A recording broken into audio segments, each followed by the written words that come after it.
నమస్తే చేతనకి స్వాగతం. చేతన ఈ వారం కూడా ఉంది గంధంగూడలో ఉన్నటువంటి రాజీవ్ గృహకల్ప ఇళ్లలో. ఇక్కడ ఉన్నటువంటి సమస్యలు 1-2 కావు. ఎన్నిసార్లు చెప్పుకున్నా, ఎంత మందికి చెప్పుకున్నా సమస్యలు తీరట్లేదు అంటున్నారు స్థానిక పేదలు. వారికి ఉన్నటువంటి సమస్యలు ఏమిటో ఈ రోజు కూడా తెలుసుకుందాం రండి.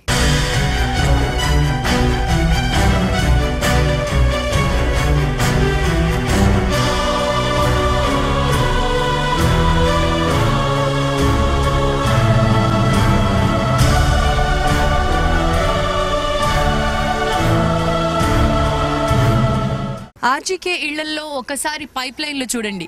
ఏ పైప్ లైన్ చూసినా లీకేజ్ కనిపిస్తుంది. ఇళ్లల్లోకి వచ్చేటువంటి ఈ నీరు ఎక్కడి నుంచి వస్తుంది అంటే స్వతహాగా పైప్ లైన్లోంచి బాత్రూంలోకి నీళ్లు రావాల్సినటువంటి చోట ఆ పైపుల్లోకి మాత్రమే కాదు, గోడల్లోకి కూడా వాటర్ లీకేజ్ అవుతూ ఉండడం మనం గమనించవచ్చు. ఇలా లీకేజ్ 1 రోజు 2 రోజులు కాదు, రిపేర్లు సొంత డబ్బులతో చేయించుకున్నా కూడా ఇక్కడ ఉన్నటువంటి ఈ నాణ్యత లోపం వల్ల ఎంత డబ్బులు పోసినా పూర్తిగా పైప్ లైన్ మళ్లీ చేయించుకోవడం మార్గం తప్ప ఒక్కసారికి 2 సార్లకి తాత్కాలిక పరిష్కారం లేదు అంటున్నారు పేద ప్రజలు. ఇది మాత్రమే కాదు, నానిపోయినటువంటి గోడలతో, పైనుంచి ఊటలాగా దిగేటువంటి నీటితో, బూజులతో, అలర్జీలతో సతమతమవుతున్నారు పేద ప్రజలు. ఇలాంటి నాణ్యత లోపం ఉన్నటువంటి ఇళ్లలో ఎన్నాళ్లు బతకగలమో తెలియదు అనే భయాన్ని కూడా ఎక్స్ప్రెస్ చేస్తున్నారు. ఒకసారి ఇంటి లోపలికి వెళ్లి అక్కడ ఉన్నటువంటి సమస్య ఏంటో చూద్దాం. సో ఇప్పుడు మనం లోపలికి వచ్చి గ్రౌండ్ ఫ్లోర్ లో నుంచున్నాము. గ్రౌండ్ ఫ్లోర్ లో కూడా ఇంకా మనకి ఇక్కడ చెమ్మ ఇదంతా ప్లేయర్ లోపలికి వెళ్ళి బీమ్ లకి వెళ్ళి వచ్చేసినారు వాటర్ మొత్తం పచ్చిగా అయిపోయింది కదా. ఈ మెట్ల మీద పైకి వెళ్ళి వచ్చేసినాయి వాటర్. సో కేవలం బాత్రూమ్ లో లీకేజ్ కాదు, ఇది మొత్తం స్లాబ్ లీకేజ్, మొత్తం స్లాబ్ లీకేజ్ కిందకి ఆఖరికి నాకు ఇదిగో ఈ గ్రౌండ్ ఫ్లోర్ లో ఉన్నటువంటి ఈ గోడకు కూడా చెమ్మ కనిపిస్తుంది. ఇక్కడ ఇదంతా కూడా పచ్చి పచ్చిగా ఉంది. ఇక ఇందులో బట్టలు పెట్టుకోవడం కానీ ఇవన్నీ కానీ ఎట్లా? బట్టలు పెట్టుకోవడం ప్రధానంగా చిన్న పిల్లలు ఉంటే మాత్రం 3 days 4 days కంపల్సరీ హాస్పిటల్కి వెళ్ళాలి మేడం. పిల్లలకి జలుబు దగ్గు చిన్న పిల్లలు ఉంటే చాలా ప్రాబ్లం మేడం. పిల్లలకైతే అసలు ఇక్కడైతే ఒక రకమైన వాసన కూడా వస్తుంది. పైకి వెళ్దాం రండి.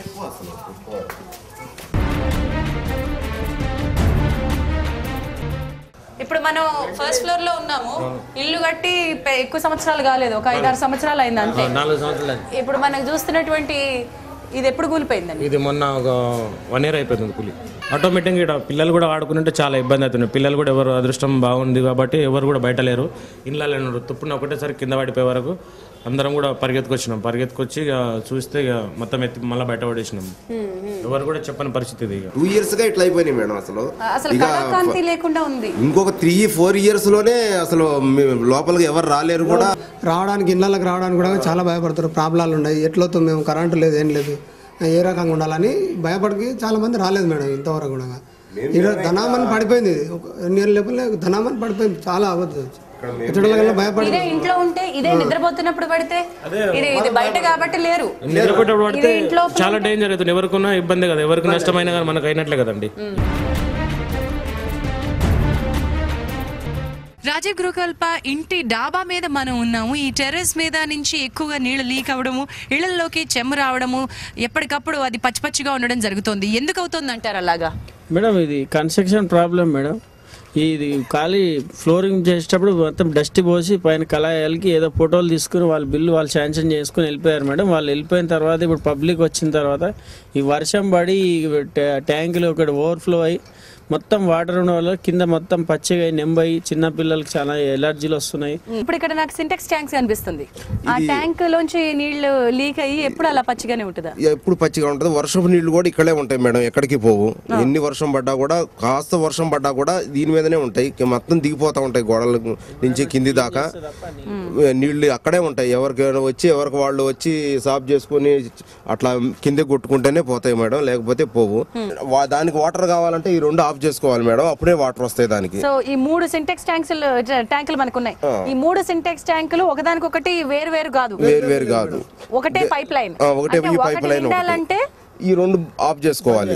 మనిషి కంపల్సరీగా పైకి ఎక్కి ఒకళ్ళు ఈ 2 ఆఫ్ చేసుకుంటే దానికి వస్తాయి. దీనికి రావాలి ఏమి లేదు. మేమే ఏదో బట్టలు అవో ఇవో ఇక ఎవరో ఉంటారు ఆడవాళ్ళు ఇంటి దగ్గర ఉన్న వాళ్ళకి అవి, ఎవరు లేకపోతే మాత్రం కింద వదిలే ఉంటాడు అంతే. ఇంకా ఎప్పుడు అంతే ఉంటాయి, సంవత్సరం పొడుగుతా అది అంతే ఉండేది అది.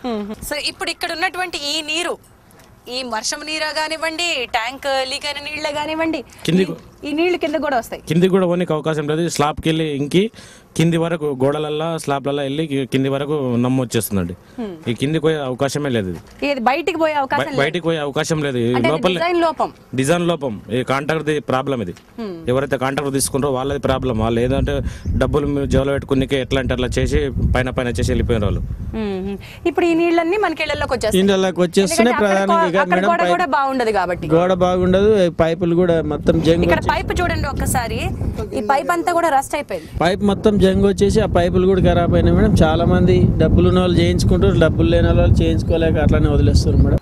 ఇప్పుడు ఈ పారాపెట్ వాల్ కూడా ఎక్కువ ఎత్తలేదండి. పిల్లలు ఎవరైనా వచ్చినా కూడా మేము దీని దగ్గరికి పోనీయం మేడం. అది ఎప్పుడు పడిపోద్దో కూడా తెలియదు. అది వాటర్ మొత్తం ఇది అయిపోయింది. అవును, అసలు ప్రతి గోడ కూడా లేదు మేడం. అసలు మొత్తం పడిపోద్ది. ఒకనే ఇట్లా అంటే పడిపోద్ది. అది ఎప్పుడు పడిపోద్దో తెలియదు. పిల్లలు పైకి ఎక్కనియ్యం మేము. ఒకవేళ మేము ఉంటేనేమో ఎక్కనియ్యం, లేకపోతేనేమో మాకు పిల్లలు ఎప్పుడు పైకి ఎక్కుతారో భయం మాకు.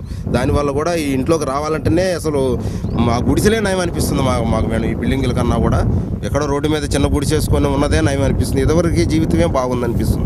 వీళ్ళు ఇచ్చిన అన్నారు కానీ మా దగ్గర డబ్బులు తీసుకొనే ఇచ్చారు, అంత తీసుకొనే ఇచ్చారు. అయినా కూడా మాకు మేము అప్పులు తీసుకొచ్చి కట్టినా కూడా మాకు ఇక్కడ ఏం సుఖం లేదు మేడం. మాకు ఎలర్జీలే మేడం. మొత్తం ఇట్లా గీక్కుంటా ఉంటారు, అందరికి ఎలర్జీ. ఇదిగోండి అటువంటి వాటర్లనే ఇప్పుడు మొహం కడుక్కోవాలి మేము. చిన్నపిల్లలు నోట్లో పోసుకొని మొహం కడుక్కుంటారు. అయ్యి అవసరమైతే కూడా లేనప్పుడు నీళ్ళే కదా అని పిల్లలు తాగుతారు కూడా. అటు విధంగా సిలువం పట్టిన నీళ్లు ఉన్నాయి. స్నానం చేయడానికి లేదు, బాత్రూమ్ కూడా నీళ్లు కొనుక్కోవాల్సిందే మేము. ఏ స్థాయిలో ఫ్లోరింగ్ ఉందో అనడానికి ఇది నిదర్శనం. ఇక్కడ చిన్న ప్యాచ్ సిమెంట్, ఇది గనక కొంచెం ఇలా పైకి లేపితే వచ్చేస్తుంది. చేత్తో పట్టుకుంటేనే వచ్చేస్తుంది. ఈ లోపల ఏం క్వాలిటీ ఉందో చూద్దాం. పైన చాలా పల్సట్ లేయర్ సిమెంట్ ఉంది కదండి.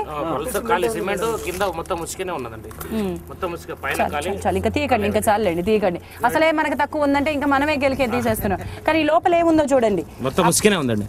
ఈ మొత్తం ఇసుకే, మొత్తం ముసుకనే చూడండి. మొత్తం ఇట్లా అంటే వెళ్ళిస్తుంది. మొత్తం ముసుకనే. స్లాబ్ వరకు మొత్తం ఇదే పోసేసి పైన నీట్గా కనికి కలయి పెట్టేసి. సో ఇది ఎంత నీరు పడ్డప్పుడల్లా ఈ ఇసుక మొత్తం పీల్చుకొని స్లాబ్ మొత్తం ఓకే అయిపోయి కిందికి ఇడిచేస్తుంది. ఈ కింద ఇప్పుడు వర్షం పైన ఉన్న వాళ్ళకి చాలా ఇబ్బంది. అసలు పైన కాదు కింద వరకు వస్తుంది కానీ పైన ఉన్న వాళ్ళకు పూర ఇండ్లకు వచ్చేస్తే పండుకొని పరిస్థితి లేకుండా. అసలే పేద బతుకులు, ఆ పేద బతుకులపై కూడా కాంట్రాక్టర్లు మింగాలని చూశారంటే అది ప్రభుత్వం డబ్బు కాదు. ఆ ప్రభుత్వం దానికి బాధ్యత తీసుకోదు. బలైపోతున్నది మాత్రం పేద ప్రజలే.